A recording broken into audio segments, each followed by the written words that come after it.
So when you want something, when you ask for more money, it goes into the vortex and it begins attracting unto itself.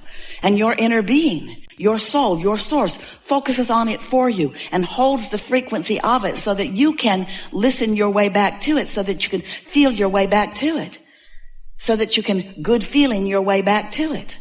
And once you get on the scent of it, once you get on the vibrational scent of it, once you hear or sense the subtlety of it, and you receive that first thought that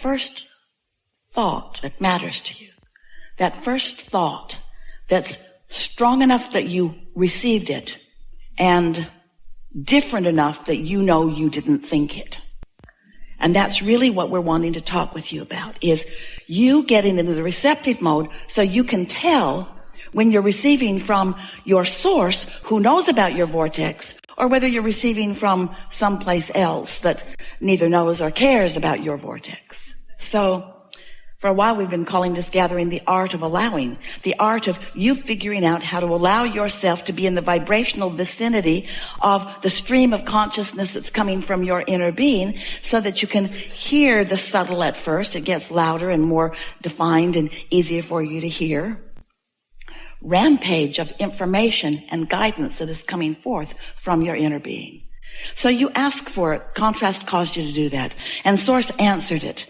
But the answer of Source is vibrational and it's subtle, and you gotta listen. And that's what step 3 is. You've got to get into the receiving mode, which really means you've got to turn off the receiving mode of I can't do that, or I don't know how to do that, and turn on the receiving mode of this is a simple thing for me to do. You have to turn off the receiving mode of what won't work and turn on the receiving mode of what does work. You have to turn off the pessimistic receiving mode and turn on the optimistic receiving mode. You have to turn off the hate and turn on the love. You have to turn off the confusion and turn on the clarity. It's very different frequencies. Every subject is really 2 subjects, wanted and absence of it. And sometimes without even knowing it, you're tuned to the receiving mode of the absence of it rather than the presence of it. And then you say, why is it not coming to me? And your inner being is saying, not only is it coming, it has come. And not only is it real, but it is so real that we are projecting to you clear thought of your path of least resistance to follow your way right to it. And you say, oh good, maybe, oh good, then I will just beat a very fast path to the conclusion of this. And we say, yes, we want that for you, but we also want for you to understand that the path keeps unfolding, that it's like a pipeline that's got all the new stuff getting ready to manifest, getting ready to manifest, getting ready to manifest, manifest, yay. But new stuff, new stuff, new stuff, new stuff, new stuff, new stuff. Yay. New stuff, new stuff, new stuff, new stuff, new stuff. And how does the new stuff get there? By exploring, by having some contrast, by asking for more. It all fits together so perfectly for you. But you gotta stop caring so much about yay. And start being willing to reach for the satisfaction of sensing it, of receiving a new thought about it, of being in the flow of it, which really means you want to lower your resistance. Because it's the resistance that's slowing everything down, and it's the resistance that doesn't feel so good. Now, resistance and contrast, how are they different? They're not so different. Contrast is important for you to know what you do want. You have to know some of what you don't want. Well then, Abraham, weren't we born into an environment of resistance? Yes. Well then, why are you ragging on us all the time about having so much resistance? Because you make a career out of it. Because you stay stuck in step 1. It's like going to the buffet, all of this food, lots of variety, and you look around, don't like that, and don't like that, and don't like that, and don't like that, and don't like that, and don't like that. Oh, God, I really don't like that. Don't like that. I think I might like some of that. Get rid of all the other stuff, because I only like that. Really, I only want this. I don't want any of those other things on the buffet. Please remove them. They're upsetting me. Please remove them. Get rid of all of them. Please get rid of all of them. Get rid of all of them. And the more you say get rid of all of them, they just come out with more plates of them. No. I said, take them away. Why are you bringing more of them? Take them away. As you focus upon what you don't want, more and more and more of it comes, because this is a vibrational universe. universe that is based upon the law of attraction. And when you say yes to something, more of what you're saying yes to comes. But when you say no to something, more of what you do not want comes.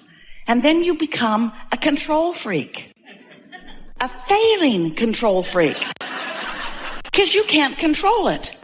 You just make yourself crazy trying to remove the things that you don't want because you don't want to see them. It might upset you. And we say, then look over there. I can't look over there because I know it's over there. I know it's there. I know it's there. And we say, so that's what introduces resistance into your equation. Step one is know what you don't want. Well, how long do you have to know it? Do you have to know what you don't want your whole life? Do you have to talk about it every day of your life? Your relatives do, we know. Or can you know what you don't want, which causes you to launch a rocket about what you do want, and then when source gets all over it, and the energy that creates worlds is focused upon it, and the vortex of it begins spinning and attracting the cooperative components, could you look over there? Well, you could, but you say, there's nothing to see. There's nothing to see over there. Look at all this stuff I can see over there. There's all this stuff I can see. I hate most of it. But there's all this stuff over here that I can see. And to look over here, I have to focus more than I'm ready to focus. And we say, so when you think about what you do want, when you launch your rocket of desire, this is a powerful vibration that is causing these vibrations and thoughts to turn to things. But every time you say, but where is it? You introduce more inability to see it. Every time you look for it before it's ripe. It's like putting the kernel of corn in the ground. The farmers do it every day. They put the corn in the ground and you put yours there. And then you say, I'm ready. I'm ready to see you. I want you to become big and I want you to have lots of ears of corn and I want to eat you or sell you. I want to sell you. You don't just stomp on the ground in anger. All of you don't. You're not discouraged that it hasn't immediately become all that you know it has the potential of being, because you know there's a process. You know that there's a becoming. And we want you to accept this magnificent vortex and all that it holds and all that it has already become already. But you've got to tune to the frequency of it so that you,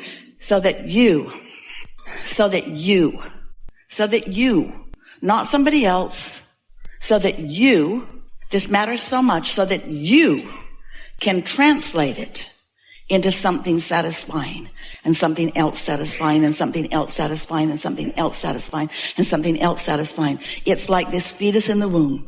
And you are very happy for it to become and become and become and become and become and become. Because you know in time it's going to come out where you can see it, where you can enjoy it, even in its infancy and being a physical manifestation. You trust that process, you understand that process, and this is the same.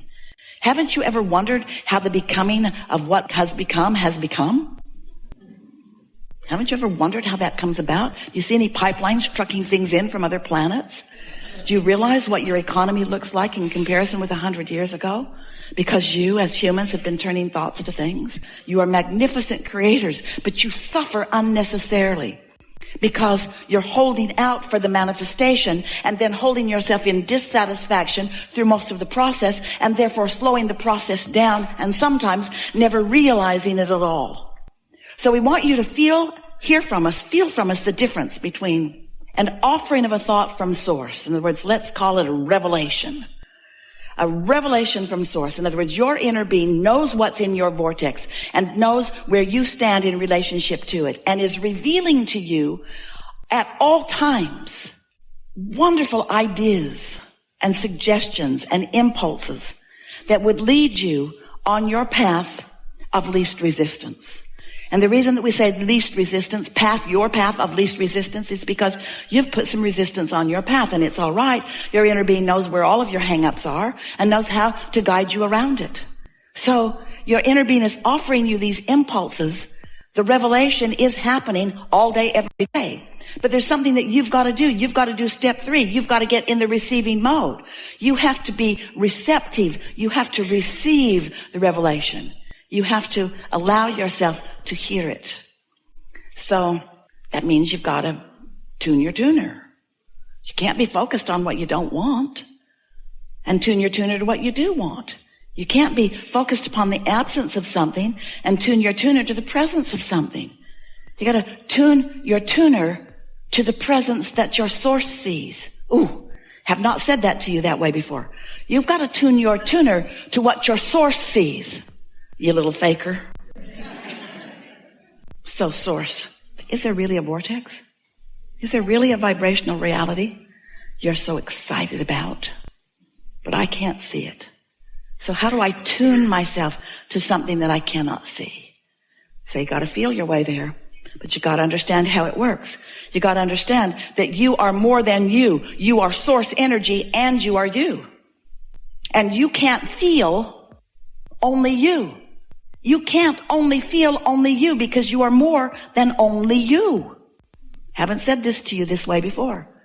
You can't feel only you. If you could, you would not be miserable when you cut yourself off from who you really are. Look around your world. There are those who have cut themselves off so significantly from who they are that they are obviously miserable. Are you one of those? Because your inner being is aware of you and what you want at all times. It's like having a cheerleader cheering you on even when you're depressed and you say, get away from me. Get away from me. And if your inner being would get away from you, then you wouldn't feel so miserable because your misery is about the vibrational relationship between what your inner being knows about what you want and what you are actively offering vibrationally about what you want. That's your guidance system. So how do you tune your tuner? By caring about how you feel. By trusting that your inner being exists. By knowing that your inner being is real. By tuning to the frequency of your inner being. By carefully and maybe tentatively at first, choosing a thought and choosing a thought and choosing a thought and feeling how the thought feels. By showing yourself what your inner being thinks about what you're thinking. And don't forget to share, like, and subscribe for such more videos.